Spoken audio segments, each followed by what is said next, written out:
And to be clear, the motion is to approve the curriculum except for the book speak. That's correct. Which we've already, the board's already ruled. Yeah, That's the current motion. that's correct. Before the board. That's correct. So are we just pressing here or do we have Yep, you're action welcome to discuss, yep. Mr. Burnett or no? Go ahead. I'd like to, if I could, amend the motion before us, just make it clear, just because, and this is one of my main concerns, in the vote last week.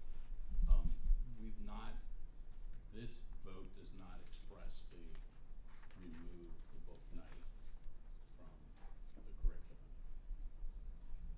We've never voted to do that, and I think our policy requires an affirmative vote by the board to do that from the curriculum. That was a question I actually had. Yeah. I wrote it down. So, Dr. Callender, my understanding is that was not part of the updates. Is that correct? The book night was. Is not included in the updates for ninth grade, correct?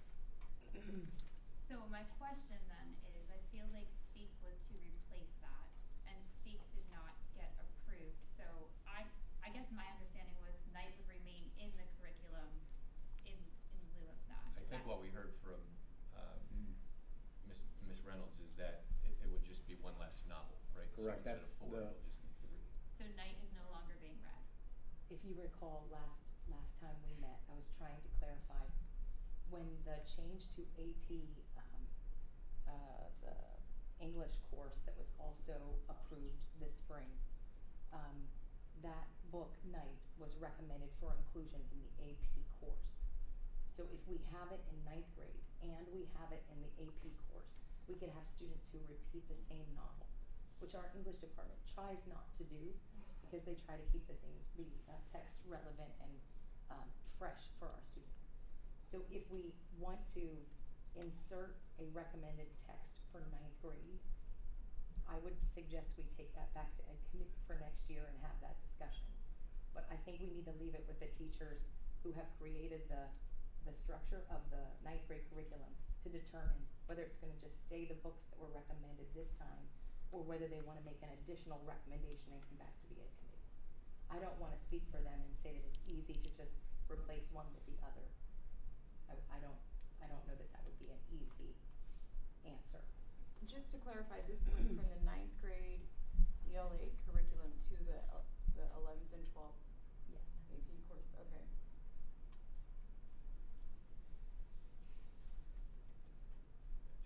Because, well, when it was presented to us, it did say that this novel will replace Night by Ellie Weisel.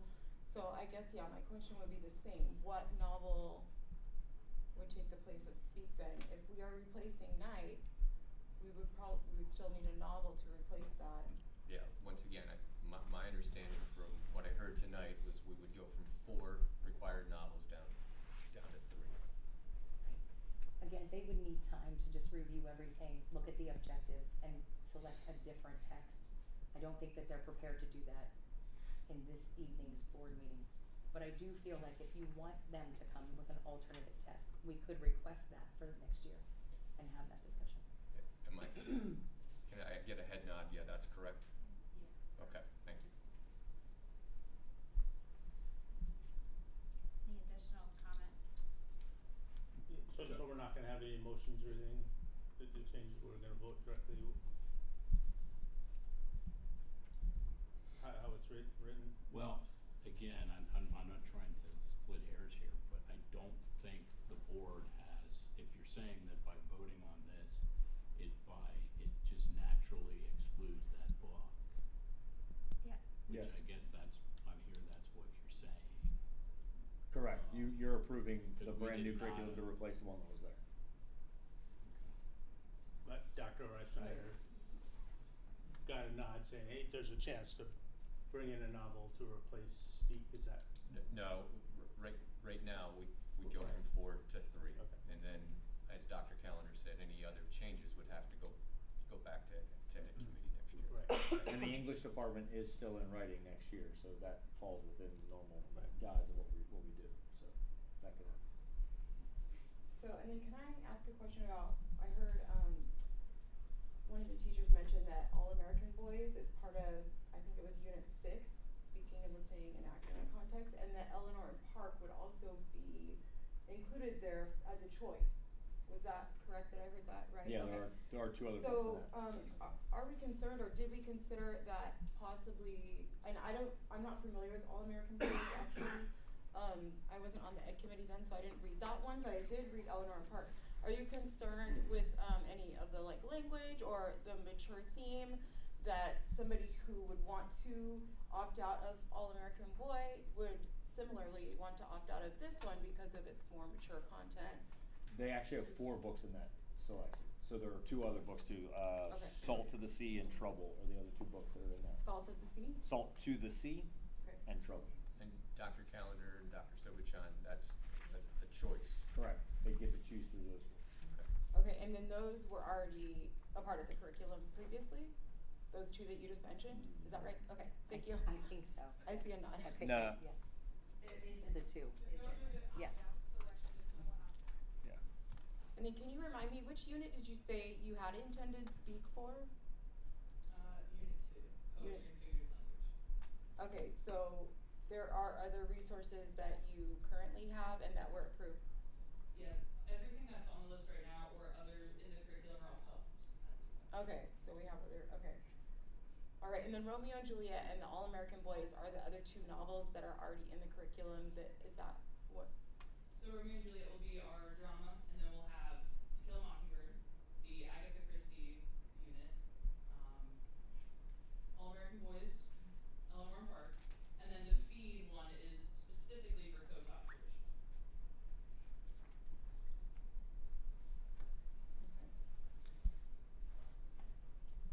I do have a couple comments based on the vote last month. So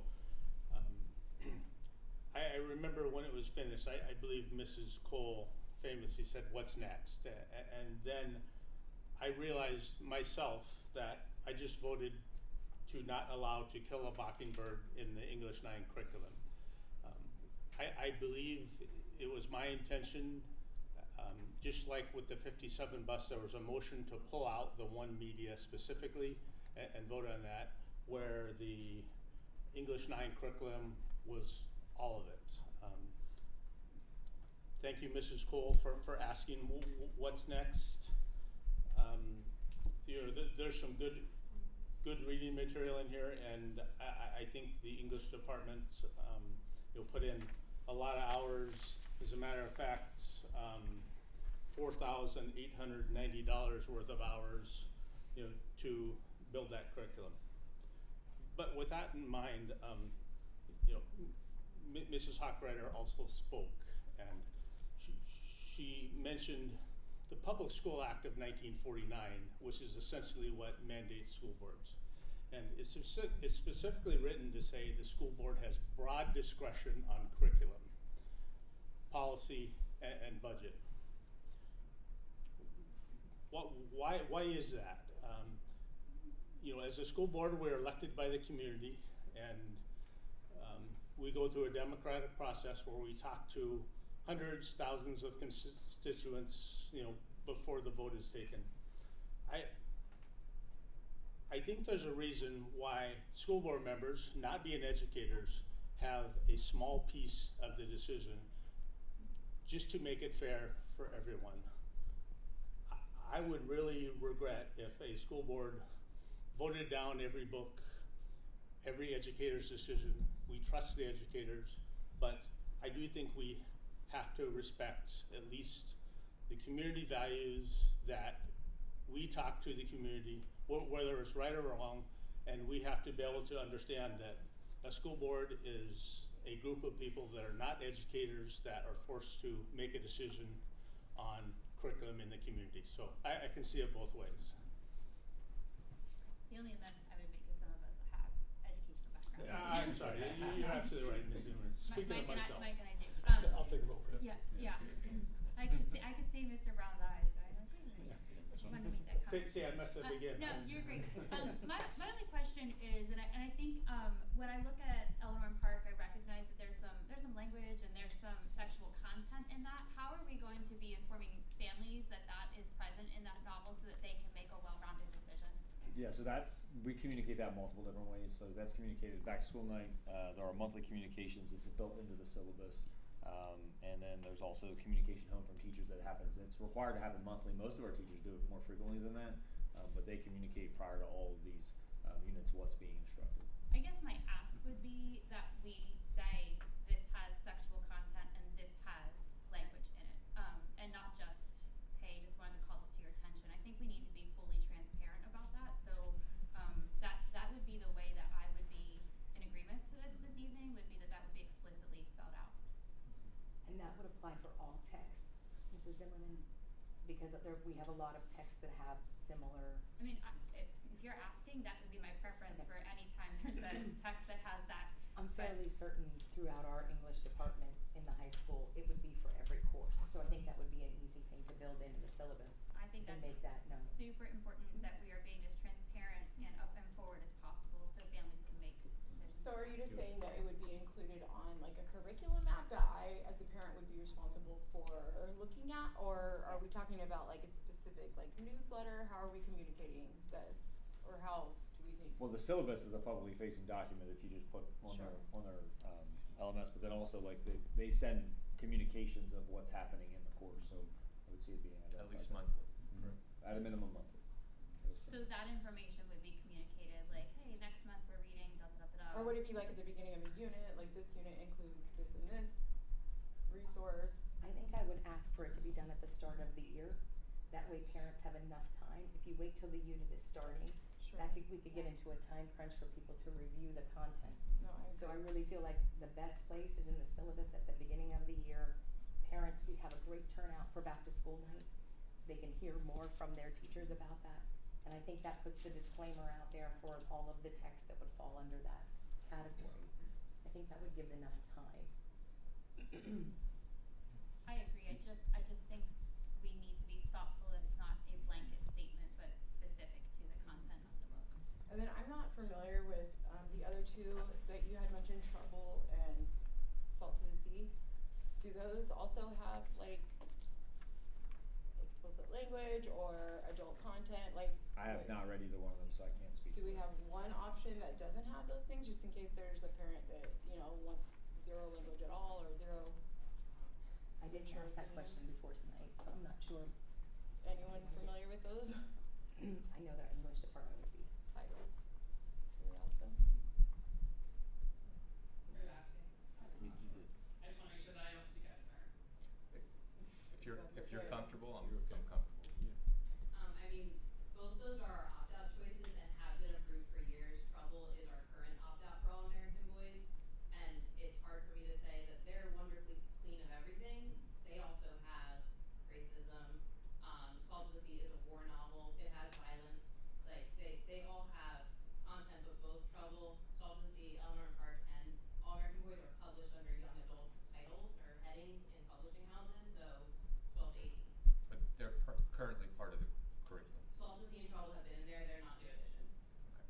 I just want to clarify the question. I think the question was, is there language in those books as well? Specifically off the top of my head, I couldn't necessarily say, but I would assume there's some type of language that someone might. I just want to clarify, like, my one concern with the question about us putting these notices out there, like, what's the threshold for that? Like, I mean, we talked about this earlier. Romeo and Juliet has things in it that cause trauma, like, so, like, I understand that they ask to not have just a blanket statement, but at the same time, like, I also don't want our teachers to have to give a dissertation related to every piece of material that we utilize. Like, we have stories in all of our ELA curriculum, once you get into the secondary level, that could Well, meet this threshold. If I might, I mean, I think this discussion is a good discussion. We should have it at some point. I think it's a little bit beyond the scope of what we're talking, of what the business is before. I would agree with that as well. On that, so, no, I think that is a good conversation. For me, it's, if I may, I think it's always been really about the process. And I'll agree with, something Dr. Reifsnyder said, last week, at the board meeting. We have had a process. We've had a process. Doesn't mean it can't be improved. And we're gonna be talking But it is a process, it's existed, and the teachers followed the process. The education committee followed the process, and the board followed the process, which is our authority and is our responsibility to approve curriculum. Sometimes the answer, hopefully not very often, could be no. And in this case, it was. All right, and again, I think we're gonna be talking about ways that we can do this better.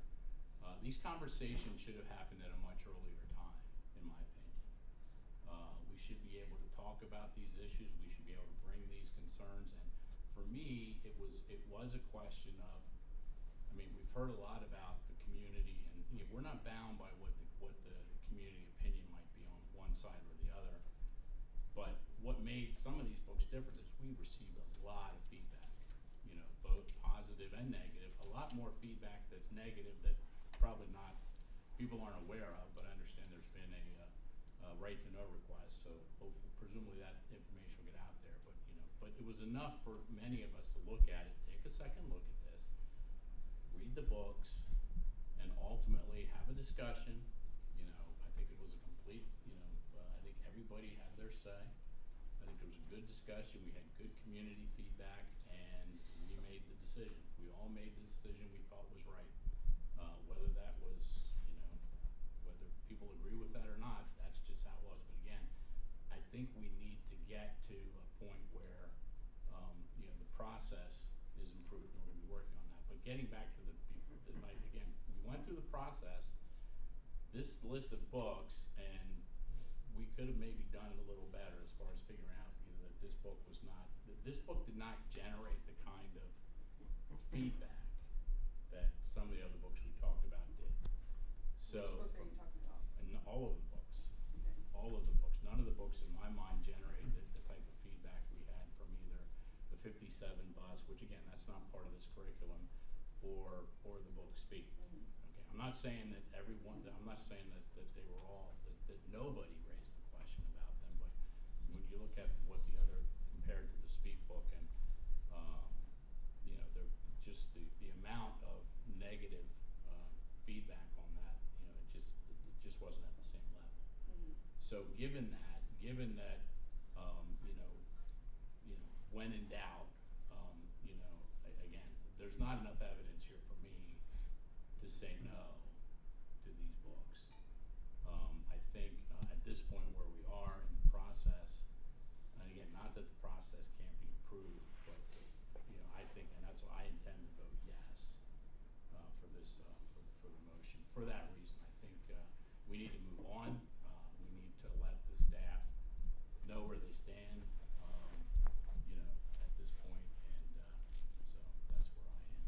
No, I appreciate you mentioning the feedback from the community, because I too went back and looked at a bunch of emails and just feedback that we received, and while some of them do mention titles particularly, some of our emails and feedback don't mention titles at all, just the concerning the content style or type that certain individuals have concerns with. And so that's why I wanna make sure, you know, when there are options, that we do have an option that, you know, parents are comfortable with, maybe one that doesn't include, you know, mature themes or graphic, you know, excessive graphic language or what have you, so. I think that's a fair question.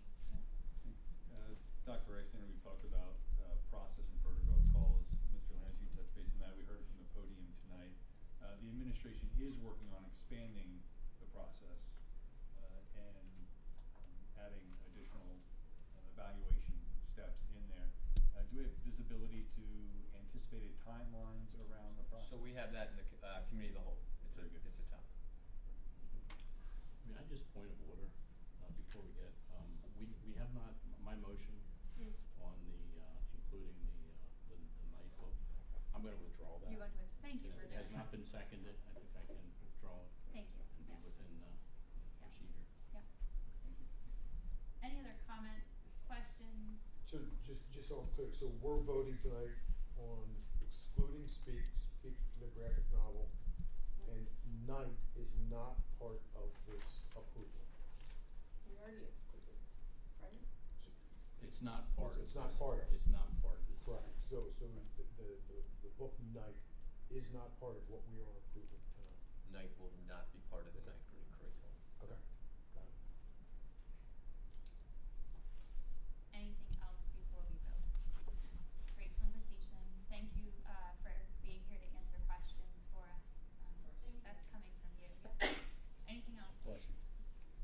This is a voice vote. Those in favor say aye. Aye. Those opposed, nay. This motion passes. Right, number 6, approval of employee